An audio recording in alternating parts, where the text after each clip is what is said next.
ಎಲ್ರಿಗೂ ನಮಸ್ಕಾರ. ನಾನು ನಿಮ್ಮ ಬಾಲಾಜಿ ವೀರಸ್ವಾಮಿ. ನಾನಿವತ್ತು ಬಂದಿರೋ ವಿಚಾರ ಶಾಂತಿ ಕ್ರಾಂತಿ ರೀ-ರಿಲೀಸ್.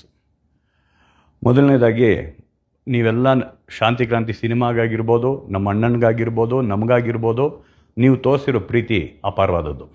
ಅದಕ್ಕೆ ನಾವು ಯಾವತ್ತೂ ಚಿರಋಣಿಯಾಗಿರ್ತೀವಿ. ನಿಮ್ಮ ಈ ಒಂದು ಪ್ರೀತಿ ಶುರುವಾಗಿದ್ದ ಒಂದು 2-3 ದಿನಕ್ಕೇ ನಾನು ನಮ್ಮ ಅಣ್ಣ ಶಾಂತಿ ಕ್ರಾಂತಿ ರೀ-ರಿಲೀಸ್ ಬಗ್ಗೆ ನಾವು ಮಾತಾಡಿದ್ವಿ. ಅವತ್ತಿಂದ ನಮ್ಮ ಪ್ರಯತ್ನ ಅವತ್ತಿಗೆ ಶುರುವಾಗಿದೆ. ಬಟ್ ಏನು ನಿಮಗೆ ಒಂದು ಸ್ಪಷ್ಟನೆ ಕೊಡೋದಕ್ಕೆ ನಾನು ಏನಕ್ಕೆ ಇವತ್ತು ಬಂದಿದ್ದೀನಿ ಅಂದರೆ, ಶಾಂತಿ ಕ್ರಾಂತಿ ನೆಗೆಟಿವ್ಸ್ ಮೆಲ್ಟ್ ಆಗೋಗಿದೆ. ಸೊ ಮೆಲ್ಟ್ ಆದಾಗ ಅದನ್ನು ನಾವು ಇವತ್ತಿನ ಒಂದು ಟೆಕ್ನಾಲಜಿಗೆ ತೊಗೊಂಬಂದು ಮಾಡೋದು ತುಂಬ ಕಷ್ಟ. ನಾವು ತುಂಬ ಬೇರೆ ಸೋರ್ಸ್ಗಳನ್ನೆಲ್ಲನೂ ಇನ್ನೂ ಹುಡುಕ್ತಾ ಇದ್ದೀವಿ. ಅದರಿಂದ ಏನಾದರೂ ಸಿಕ್ಕಿದ್ರೆ ಡೆಫಿನೆಟ್ಲಿ ಅದನ್ನು ಮಾಡೋ ಆಸೆ ನಮ್ಮೆಲ್ಲರಿಗೂ ಇದೆ. ಅದನ್ನು ನಿಮ್ಮ ಮುಂದೆ ತೊಗೊಂಬಂದು ಕೊಡಬೇಕು ಅನ್ನೋ ಆಸೆ ನಮಗಿದೆ.